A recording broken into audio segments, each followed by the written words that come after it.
The Lady or the Tiger.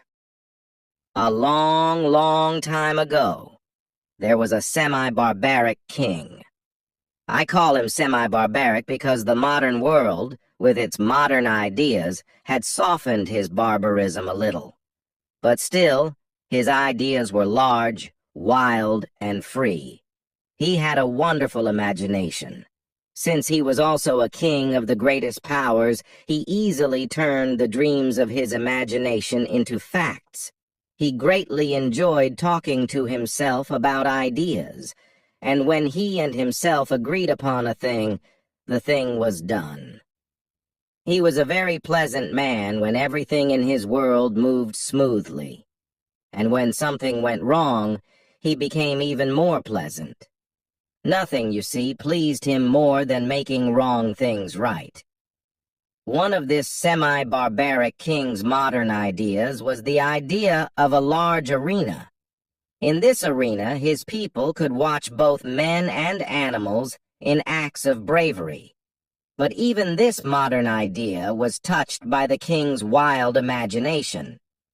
In his arena, the people saw more than soldiers fighting soldiers or men fighting animals. They enjoyed more than the sight of blood. In the king's arena, the people saw the laws of the country at work. They saw good men lifted up and bad men pushed down. Most important, they were able to watch the workings of the first law of chance. Here is what happened when a man was accused of a crime. If the king was interested in the crime, then the people were told to come to the arena. They came together and sat there, thousands of them. The king sat high up in his king's chair. When he gave a sign, a door below him opened. The accused man stepped out into the arena. Across from him, on the other side of the arena, were two other doors. They were close together and they looked the same. The accused man would walk straight to these doors and open one of them. He could choose either one of the doors. He was forced by nothing and led by no one. Only chance helped him, or didn't help him. Behind one of the doors was a tiger. It was the wildest, biggest, hungriest tiger that could be found. Of course, it quickly jumped on the man. The man quickly, or not so quickly, died. After he died, sad bells rang, women cried, and the thousands of people walked home slowly. But if the accused man opened the other door, a lady would step out. She was the finest and most beautiful lady that could be found. At that moment, there in the arena, she would be married to the man. It didn't matter if the man was already married. It didn't matter if he was in love with another woman. The king did not let little things like that get in the way of his imagination. Now the two were married there in front of the king. There was music and dancing. Then happy bells rang, women cried, and the thousands of people walked home singing. This was the way the law worked in the king's semi-barbaric country. Its fairness is clear. The criminal could not know which door the lady was behind. He opened either door as he wanted. At the moment he opened the door, he did not know if he was going to be eaten or married. The people of the country thought the law was a good one. They went to the arena with great interest. They never knew if they would see a bloody killing or a lovely marriage. This uncertainty gave the day its fine and unusual taste, and they liked the fairness of the law. Wasn't it true that the accused man held his life in his own hands? This semi-barbaric king had a daughter. The princess was as beautiful as any flower in the king's imagination. She had a mind as wild and free as the king's. She had a heart like a volcano. The king loved her deeply, watched her closely, and was very jealous of her. But he could not always watch her, and in his castle lived a young man. This young man was a worker. He was a good worker, but he was of low birth. He was brave and handsome, and the princess loved him, and was jealous of him. Because of the girl's semi-barbarism, her love was hot and strong. Of course, the young man quickly returned it. The lovers were happy together for many months, but one day, the king discovered their love. Of course, he did not lose a minute. He threw the young man into prison and named a day for his appearance in the arena. There had never been a day as important as that one. The country was searched for the strongest, biggest, most dangerous tiger. With equal care, the country was searched for the finest and most beautiful young woman. There was no question, of course, that the young man had loved the princess. He knew it, she knew it, the king knew it, and everybody else knew it too. But the king didn't let this stand in the way of his excellent law. Also, the king knew that the young man would now disappear from his daughter's life. He would disappear with the other beautiful lady, or he would disappear into the hungry tiger. The only question was, which? And so, the day arrived. Thousands and thousands of people came to the arena. The king was in his place, across from those two doors that seemed alike, but were truly very different. All was ready. The sign was given. The door below the king opened, and the lover of the princess walked into the arena. Tall, handsome, fair, he seemed like a prince. The people had not known that such a fine young man had lived among them. Was it any wonder that the princess had loved him? The young man came forward into the arena and then turned toward the king's chair. But his eyes were not on the king. They were on the princess, who sat to her father's right. Perhaps it was wrong for the young lady to be there, but remember that she was still semi-barbaric.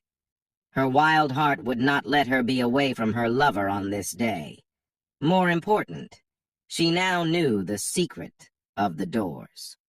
Over the past few days, she had used all of her power in the castle and much of her gold.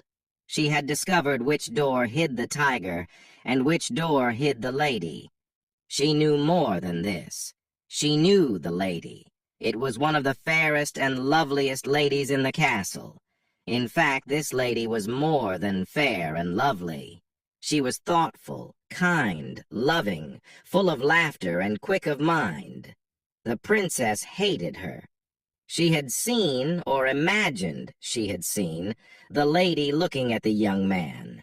She thought these looks had been noticed and even returned. Once or twice she had seen them talking together. Perhaps they had talked for only a moment. Perhaps they had talked of nothing important. But how could the princess be sure of that? The other girl was lovely and kind, yes. But she had lifted her eyes to the lover of the princess. And so, in her semi-barbaric heart, the princess was jealous and hated her. Now, in the arena, her lover turned and looked at her. His eyes met hers, and he saw at once that she knew the secret of the doors. He had been sure that she would know it. He understood her heart. He had known that she would try to learn this thing which no one else knew, not even the king. He had known she would try. And now, as he looked at her, he saw that she had succeeded. At that moment, his quick and worried look asked the question, "Which?" This question in his eyes was as clear to the princess as spoken words. There was no time to lose.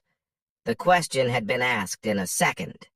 It must be answered in a second. Her right arm rested on the arm of her chair. She lifted her hand and made a quick movement towards the right.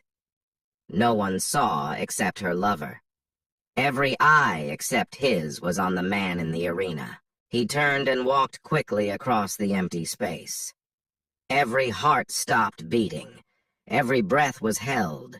Every eye was fixed upon that man. Without stopping for even a second, he went to the door on the right and opened it. Now, the question is this: did the tiger come out of that door, or did the lady?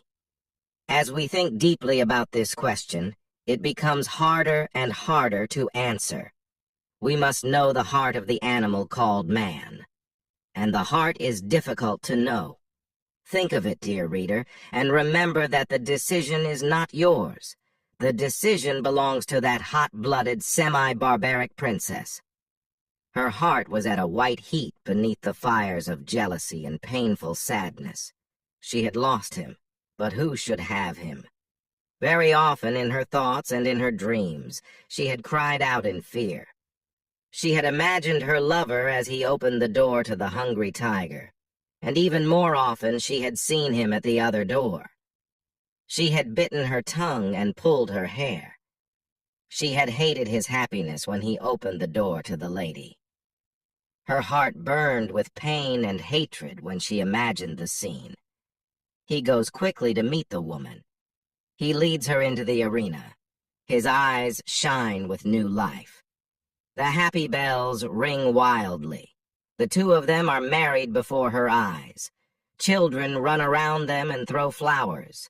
There is music, and the thousands of people dance in the streets. And the princess's cry of sadness is lost in the sounds of happiness. Wouldn't it be better for him to die at once?